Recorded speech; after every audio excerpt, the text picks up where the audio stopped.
and a very warm welcome. I am Gushin Garland and you're watching Firstpost.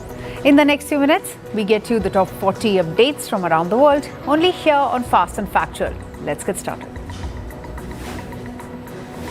Today we begin in South Asia. The Indian Navy has commissioned two projects, 17A stealth frigates, INS Udaygiri and INS Himgiri at Visakhapatnam. This is the first ever simultaneous induction of two frontline warships. Defence Minister Rajnath Singh presided over this ceremony. Built in Mumbai and Kolkata, the frigates feature advanced stealth weapon and a sensor systems. Udaygiri also marks the 100th vessel designed by the Navy's Warship Design Bureau. Both ships will join the Eastern Fleet, bolstering India's maritime reach in the Indian Ocean.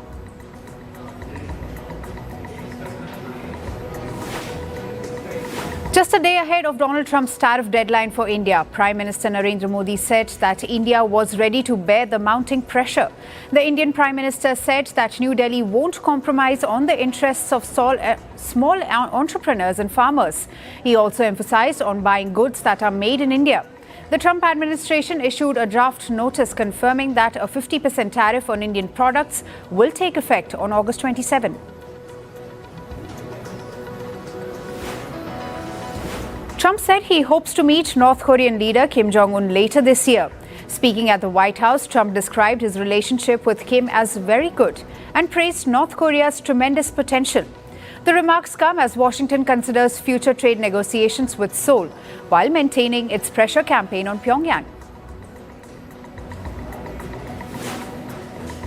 Chinese President Xi Jinping described Beijing's relationship with Moscow as the most stable, mature and strategically significant among major powers.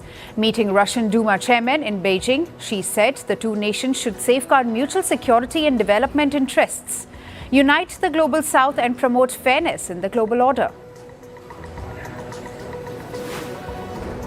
China said it had lodged a formal complaint with Japan after Tokyo reportedly urged countries not to attend Beijing's military parade scheduled for September 3. China's foreign ministry spokesperson said Japan should sever ties with militarism and asked Tokyo to clarify its stance. The ministry described its move as a solemn representation, a term used in Chinese diplomacy to signal strong protest. Taiwan's defense ministry reported detecting 6 Chinese military aircraft, 7 Navy vessels and 1 government ship operating near its territory. 1 Chinese aircraft crossed the median line into Taiwan's southwestern air defense zone. The ministry said it monitored the situation and responded accordingly. A day earlier, Taiwan had tracked 9 Chinese aircraft and 6 naval vessels around its waters. At least 20 people, including 5 journalists, were killed Monday in Israeli strikes on Nasser Hospital in southern Gaza.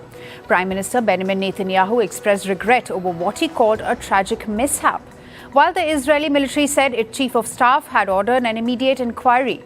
Media watchdogs note that nearly 200 journalists have been killed since Israel's offensive in Gaza began nearly 2 years ago. Australia has expelled Iran's ambassador, accusing Tehran of directing anti-Semitic arson attacks on Jewish sites in Sydney and Melbourne in 2024. Prime Minister Anthony Albanese said intelligence findings confirmed Iran's role in the incidents, including attacks on a kosher cafe and a synagogue. Even though no injuries were reported, the Australian leader condemned the acts as extraordinary and dangerous aggression. Australia has also withdrawn its ambassador from Tehran and suspended embassy operations. Meanwhile, Iran vowed reciprocal action. German Chancellor Friedrich Merz said that Germany will not support a Western initiative to recognize the Palestinian state at next month's United Nations General Assembly. Speaking alongside Canadian Prime Minister Mark Carney, Merz stated that the conditions for recognition were not met. Carney had earlier announced that Canada would back Palestinian statehood, joining France and Britain in their planned support.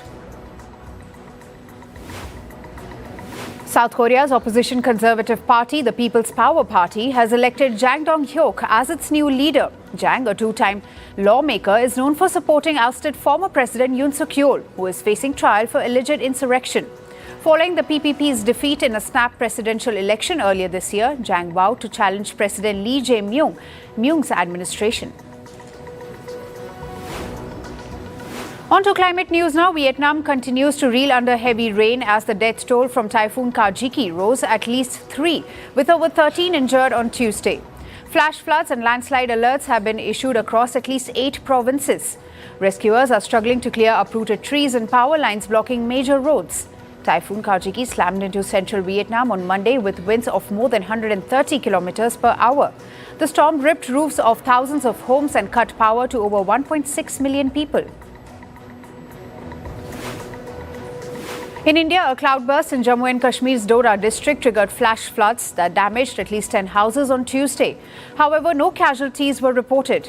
Authorities issued warnings of heavy to very heavy rain across multiple districts of the Jammu region. Meanwhile, in the neighbouring state of Himachal Pradesh, monsoon rains swelled rivers and streams, creating a flood-like situation in many areas. Authorities shut schools and colleges across at least 7 districts as the meteorological department issued a red alert. In California, the Garnet Fire burned at least 4,400 acres in Fresno County on Monday. The fire, which had ignited on August 24, was fueled by lightning strikes in the Sierra National Forest. Evacuation warnings and orders were issued as flames spread rapidly. Meanwhile, the Pickett Fire in Napa County was only 13% contained on August 25. It had burnt over 6,800 acres since Thursday, with more than 2,000 firefighters battling the blaze. Over 100 ports were closed in Peru after raging waves battered the coast on Monday. The stormy seas damaged infrastructure and left at least 1 person dead on August 24. However, authorities said the unusual waves were caused by a South Pacific anticyclone. Meanwhile, fishermen expressed fears of heavy economic losses as they wait to return to work. The Peruvian Navy warned that dangerous conditions could last until Wednesday. According to reports, more than half of Europe and the Mediterranean was affected by drought in early August. The European Drought Observatory said that on Monday it was the worst level recorded since data collection began in 2012. Georgia and Armenia were the hardest hit, with more than 90% of their territory affected. Other countries, including France, Britain and Bulgaria and Kosovo, also face severe drought conditions. The monitor added that heat waves and wildfires made the crisis even worse during August. On to economic, business and tech news now. US President Donald Trump said he was firing Federal Reserve Governor Lisa Cook over alleged improprieties in her 2021 mortgage loan applications, an unprecedented move that was already raising questions about presidential authority over the Fed. Cook responded hours later through her lawyer Abel Lowell, saying Trump had no authority to remove her from the post and insisting that she was continuing to carry out her duties at the central bank. Asian stocks retreated earlier today after President Donald Trump announced the firing of Federal Reserve Governor Lisa Cook and threatened export controls on US microchip technology. The decline followed a drop on Wall Street and in Europe on Monday, despite earlier optimism after Fed Chair Jerome Powell signed interest rate cuts. Tokyo's main index saw the largest fall, down over 1%, while benchmarks in Hong Kong, Shanghai, Seoul, Taipei and Sydney were also lower. Meanwhile, the US dollar also slid after President Trump announced the firing of Federal Reserve Governor Lisa Cook. The greenback dropped 0.3% to 147.32 yen, while the euro rose 0.2% to $1.1637, and the dollar index retreated to 0.2% after a gain the previous day. Currency strategists said the firing increased expectations of a September rate cut, adding to pressure on the dollar outlook in the weeks ahead. Boeing and Korean Air announced a deal worth about $36 billion for 103 passenger and cargo jets, including the 787, 777 and 737 models, in an agreement that coincided with President Donald Trump's trade talks with Seoul. The announcement came hours after President Trump met South Korean President Lee Jae-myung in Washington to discuss the 15% U.S. tariffs imposed on South Korean exports in July. Boeing said the order would support 135,000 jobs across the United States, while Korean Air described it as a landmark agreement to modernize its fleet. Australia Post said it had temporarily suspended parcel shipments to the United States after the Trump administration scrapped a customs rule that allowed low-value packages to enter duty-free. The move followed similar suspensions by other countries after Washington announced that from August 29, all packages valued at $800 or less would face new duties under the end of de minimis exemption. Australia Post said gifts under $100, letters and documents were unaffected, but parcels lodged on or after August 26 would not be accepted until further notice.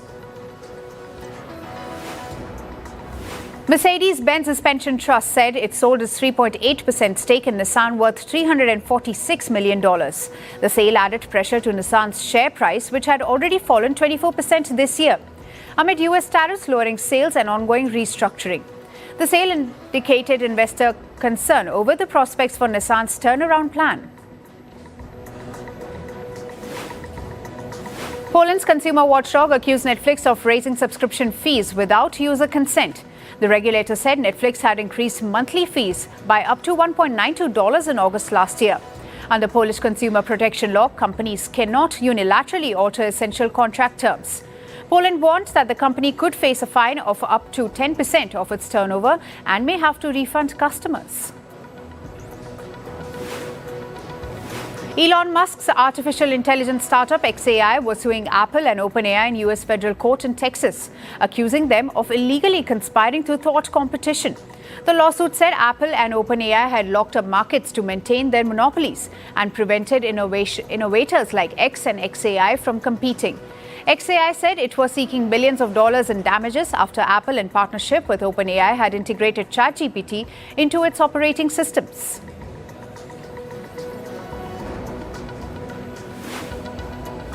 Intel warned that Washington's new 9.9% ownership could affect its international sales. Sales outside the US accounted for 76% of its revenue last year. The company said risks also arose from future government grants and possible demands by other agencies. The equity stake had come after $11 billion in grants were converted into shares under federal programs. Microsoft's LinkedIn said it was expanding its video advertising program, adding new publishers and operator-led shows to attract marketing dollars. The company said a TNT business, IBM's SAP and ServiceNow was sponsoring the first season of 4 video programs under its BrandLink initiative.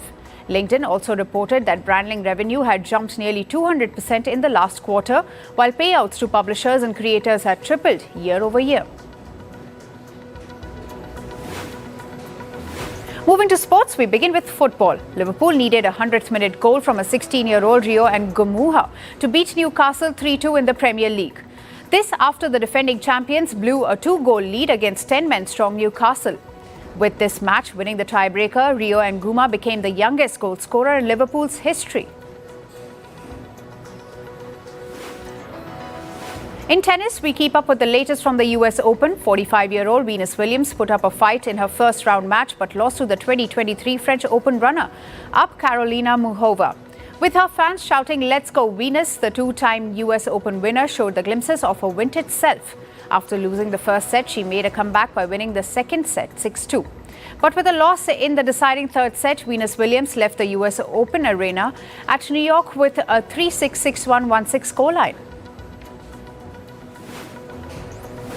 Two-time Wimbledon champion Petra Kvitova brought the curtain down on her career. She lost her last match in straight sets to Frenchwoman Diane Parry in the first round of the US Open.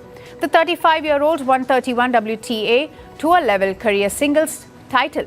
The former world number 2 also won an Olympic bronze in women's single at 2016 Rio Olympics. Coleman Wong claimed a slice of history at the US Open. This as he became the first man from Hong Kong to win a Grand Slam singles match in the Open era. The 21-year-old beat his American opponent in straight sets. This is another triumph for tennis players who train at Rafael Nadal's academy in Spain. Previously, Wong's close friend Alexandra Ayala had become the first Filipino to win a Grand Slam singles match in her opening round. Men's world number 2 Carlos Alcaraz stormed into the second round of the US Open. The Spaniard arrived for the game sporting a new hairstyle, which was a severe crew cut. And he chopped down the 6 feet 11 inches tall Riley Opelka 6'4", 7'5", 6'4". Alcaraz is chasing a second US Open title following his maiden Grand Slam victory at the tournament 3 years ago. In badminton, star Indian shuttler Lakshya Sen crashed out of the World Championship in Paris. The Indian went down against Chinese top seed Shad Yiqi 17-21, 19-21. Playing at the same arena where he lost the Paris Olympic semi-final last year, Lakshya Sen's shot at redemption lasted just 54 minutes. Meanwhile, star Indian shuttler PV Sindhu will launch her World Championship campaign later today. Sindhu will play against her opponent from Bulgaria in the opening round. The two-time Olympic medalist remains India's most successful shuttler at the World Championship. The 30-year-old has won 5 World Championship medals, which includes an unprecedented gold medal win from 2019. Star Indian paceman Mohammad Siraj says he has learnt on-field aggression from Virat Kohli. In an interview, Siraj said while Kohli talks nicely opponents to off the field, but on the ground the opposition is enemy for him. Siraj added that he likes this particular aspect about Kohli's game. Earlier this month, Siraj took 5 wickets during final oval test against England to propel India to what once looked like an unlikely victory. New Zealand cricket announced that injured fast bowler Will O'Rourke will be out of the action for at least 3 months. The 24-year-old was injured while bowling in the first test against Zimbabwe this month. O'Rourke will miss the home white ball series against Australia in early October. He will also miss New Zealand's tour of England and West Indies later. In weightlifting, star Indian weightlifter Mirabai Chanu won the gold medal in the Commonwealth Championship at Ahmedabad. The Tokyo Olympics silver medalist lifted 84 kilograms in snatch and 109 kilograms in clean and jerk to take the top spot in a field of 7.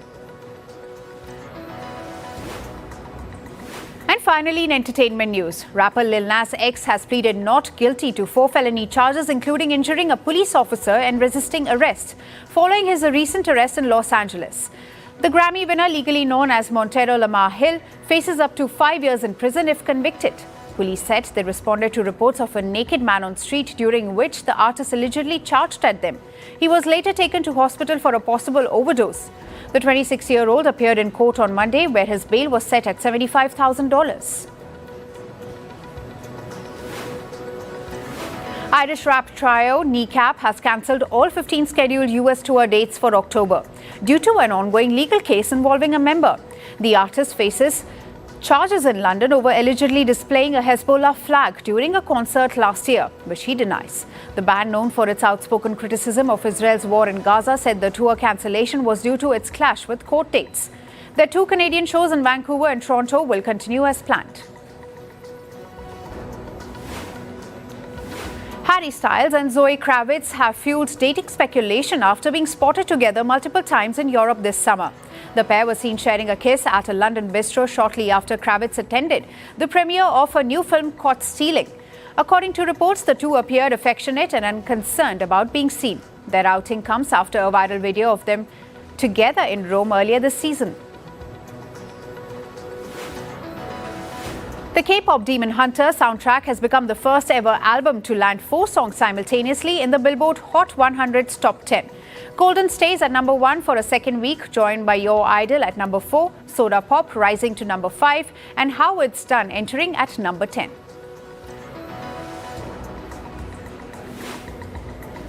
And director Chris Columbus, who launched the original Harry Potter film franchise with its first 2 movies, says he has no interest in participating in HBO's upcoming television reboot. Speaking in an interview, Columbus said he's done it and sees no role for himself in the new adaptation. He noted that the series may finally include missed details like Peeves the Poltergeist and a potion challenge involving Harry and Hermione, which were cut from the original films due to time constraints.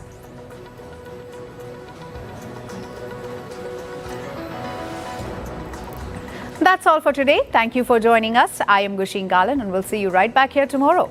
Until then, stay informed and stay tuned to Firstpost.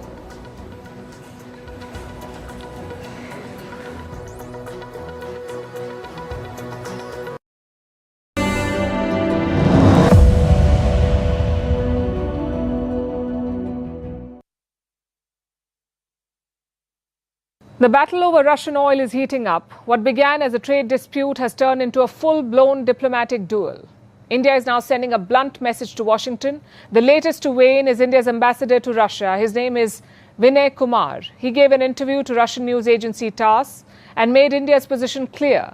India will buy oil from wherever it gets the best deal. In the same breath, Ambassador Kumar took a swipe at the US. First of all, we have clearly stated that our objective is energy security of 1.4 billion people of India. So the US decision is unfair, unreasonable, and unjustified. Now, government will continue taking measures which will protect the national interest of the country. And the trade takes place on commercial basis. So if the basis of commercial transaction trade imports are right, Indian companies will continue buying from wherever they get the best deal. The US tariffs are unfair, unreasonable, and unjustified. India buys oil based on market